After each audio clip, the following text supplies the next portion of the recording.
En fait, la plupart des gens ne connaissent pas la biodiversité wallonne. Ils ne se rendent pas compte des richesses naturelles qu'on a sur notre territoire et encore moins de celles qui se trouvent sur les sites des carrières.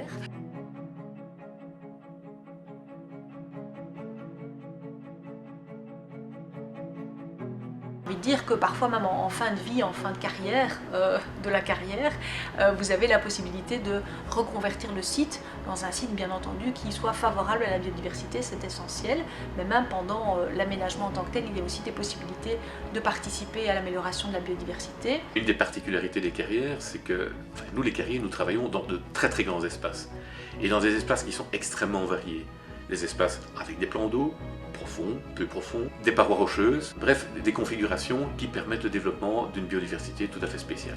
Et donc là, il est possible de mettre en place des dispositions pratiques pour renforcer la biodiversité. Et on sait là qu'il y a des projets innovants qui ont été lancés par le secteur, que ce soit une convention avec le secteur associatif environnemental. FEDIEX a de nombreuses actions concrètes en matière de protection de la biodiversité. Au sein FEDIEX, il y a une CCP environnement, c'est-à-dire une commission qui s'occupe de toutes les questions environnementales, qui réunit les responsables environnement des différentes sociétés de façon régulière. Ou le projet Life Inquiries qui permet vraiment de renforcer la biodiversité dans les carrières depuis déjà plusieurs années. Ce qui me touche très fort dans ce projet Life Inquiries, en fait, c'est qu'il concerne un secteur un peu rébarbatif. On est dans de l'industrie, on est dans du lourd, on est dans du dégât. Et en fait, les gens ne se rendent pas compte de toute la vie qui fourmille dans ces carrières, de la vie extraordinaire qui fourmille dans les carrières, et il faut leur en parler. On a vraiment commencé à gérer cette biodiversité quand on a adhéré dès le démarrage du projet Life Inquiries en 2015 pour nos 3 sites carriers. On a reçu des formations à la fois théoriques et à la fois très pratiques sur le terrain, et ça nous a vraiment bien aidé à mettre en place les actions quotidiennement dans la carrière. Par exemple des mares pionnières, des pelouses pionnières, des anciens fours à chaud pour les chauves-souris. On peut penser par exemple à certaines espèces tout à fait emblématiques comme le hibou grand-duc qui, il y a quelques années, avait totalement disparu de nos régions. On peut penser également aux hirondelles de rivage. Le cours d'eau naturel disparaissent de plus en plus.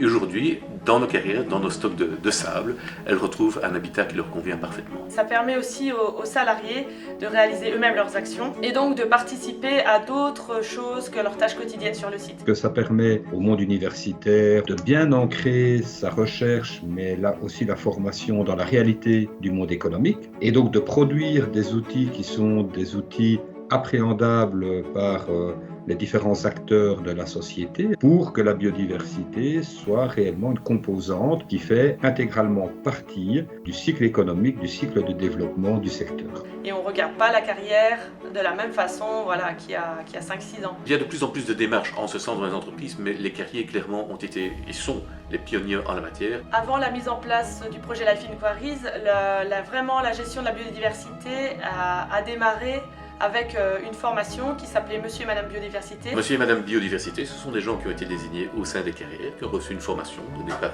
des gens de FEDIEX et par des scientifiques, afin de leur permettre de mieux connaître la nature présente au sein des sites carriers et de mettre en œuvre toute une série de démarches qui permettent de préserver cette faune et cette flore tellement intéressante. Et donc il y a des salariés qui passent tous les matins à côté de la mare. Est-ce que les crapauds sont toujours là? Oui, attention, faut pas rouler dedans. On protège ce qu'on aime, et donc faire découvrir la nature, ça donne envie de la protéger.